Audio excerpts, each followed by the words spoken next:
The education system, from when they're very small, we get conditioned to go all the way up to senior school, then university, and then on to get a job, all based on the fact that the more education we have, the more power we'll have, the less we have to work so hard, and the more rewards we'll get from a system that looks after us. But here's what the big challenge is. The education system that we have is now a bit out of whack, because you can work really hard, and now you can Google anything. So you don't necessarily have to learn parrot fashion like you and I used to learn, Ernesto. And also you can spend the rest of your life paying off debts. Now, why should you be in that situation? It's easier to control you from the very beginning. And it's hard to put your finger on who's to blame, because it's just run like this for many, many, many, many hundreds of years. Education was created to get the farmers into the factories. So it's created a system to see who can do their maths, who can do their English, the same kind of age, the same kind of ability. The best ones can go on, the worst ones just go back to the fields. And the system hasn't really altered that much since. Now, I know that you've got strong thoughts about education, and this is not, by the way, having a go at the educators. I really do feel for every teacher, every headmaster, every person that's out there, this is not having a go at you, but you've felt this as well. And we do in many businesses, the same as good policemen turn around and say, well, you know, it's not all us. We're working as hard as we can to keep everybody safe.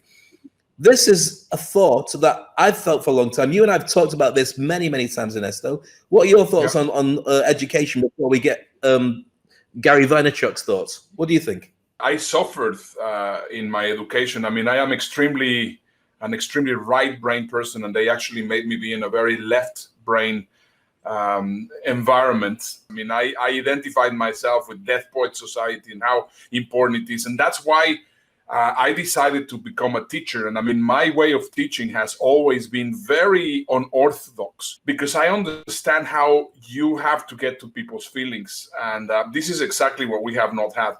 And right now, we are going through a reinvention of the educational system, not because it had to happen, but because, of course, we were forced into it. And we were mentioning on the previous episode about the moving finishing line. And this is another of those things which is actually creating a lot more of the anxiety, because people said, well, you know, we're going to go 90 days maximum on this situation. Right now, we are over 107 or 108 days, whatever it is right now, and we're going to continue.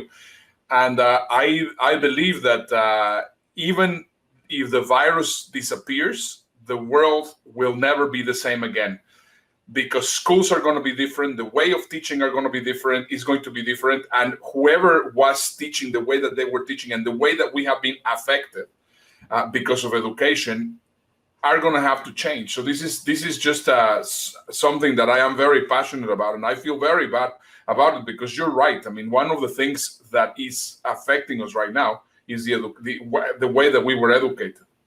Absolutely. So remember, this is all part of the conditioning to ultimately show you why people are finding it so challenging and so helpless right now to deal with the pandemic. Now, we've already had some potty mouths on the show. We've got another potty mouth coming on, but he's an exceptionally smart one as well. Gary Vaynerchuk talking about the education system. Let's have a look at this. The school system here, I'm not sure about America, but it's outdated. It's outdated globally. It's outdated globally. The internet made it outdated because information is a commodity.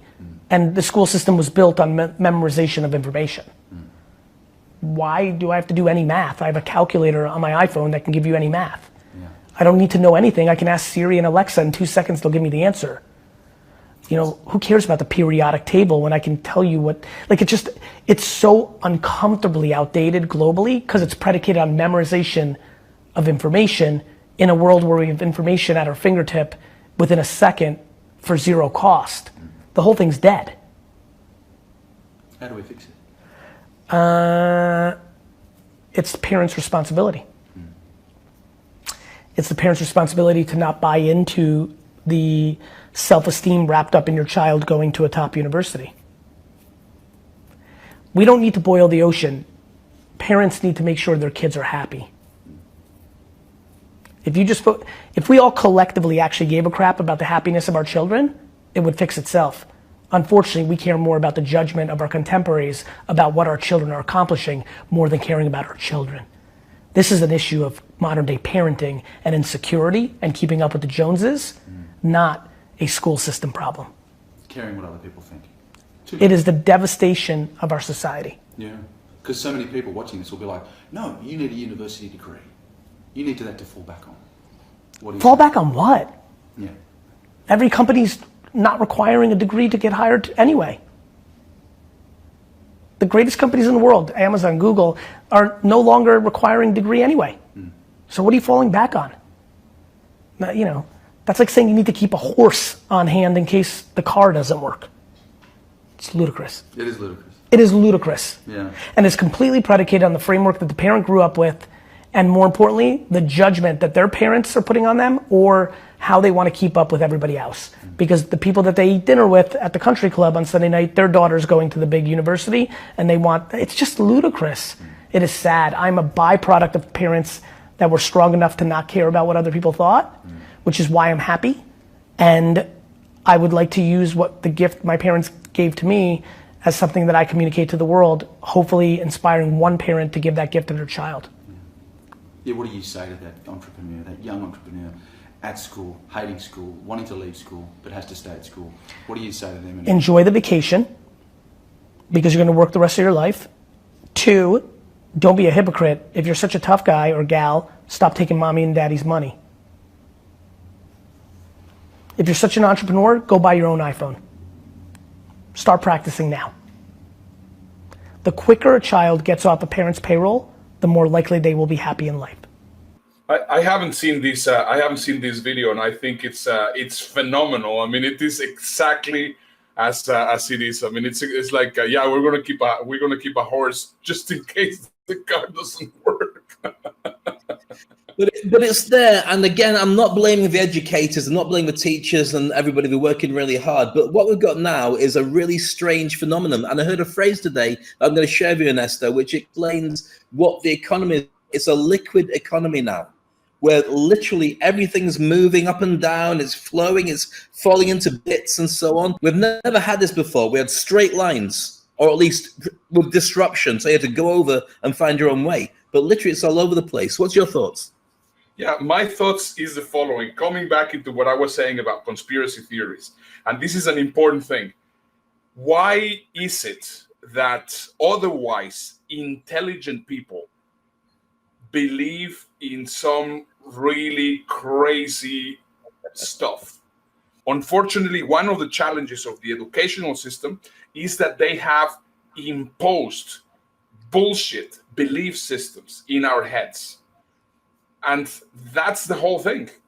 That's, for me, the thing that drives me absolutely crazy about the conditioning and about the I mean, you have been basically trained like a Pavlov's dog.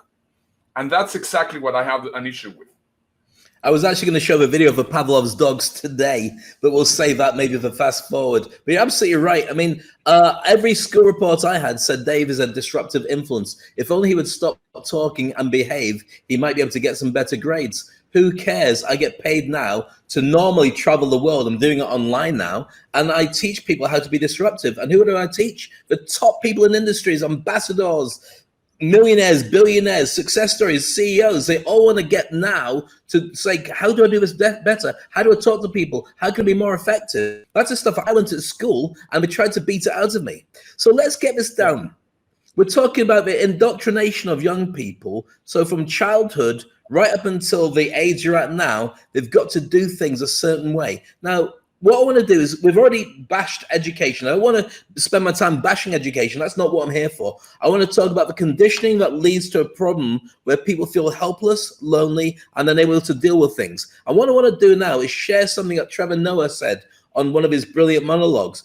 He talked about Black Lives Matter, and he was talking about the rioters. Because everyone says the rioters are terrible, we're going to sort them out, how dare they, they're doing everything. And he said, let me give you a different idea. We grow up with a contract from society, and that contract says if we work really hard, we can get from nowhere up to here. The society is geared to give us the best potential to be able to do it. It will protect us and keep us all safe, And apart from the fact that, there's some little biases here and there, anybody can get from where they are to where they need to be if they work really hard. What the society didn't say with the contract is that people enforcing it are going to be the ones that take you down and possibly kill you because of the color of your skin. Now, I'm not going to spend long on Black Lives at all. This is just what Trevor Noah was talking about in terms of the rioters. Let me put this in perspective. If your contract that says I will behave and work my way up to be able to buy the bag or the car or the pair of shoes that I really want has been broken, and you're not going to get it, what about the contract that says you should behave and respect distances and respect other people's boundaries and their material? I'm not saying you should commit crime, but this is at the heart of what that problem has been. And this is at the heart of the challenge that people are finding right now. When they find themselves lost and alone, they were never told it was going to be like this. The contract said that the bosses would keep us safe and the politicians and everybody else would have an idea about what we had to do next. And clearly, that's not the case. Thanks for watching the show. We hope you enjoyed it. Make sure you watch all the videos over here. There's 2 choices for you. Or, of course, I'm Dave Crane coming from Dubai. And this is Ernesto Verdugo coming from Houston. And I think we should send a message. Hold on. What is this? Subscribe.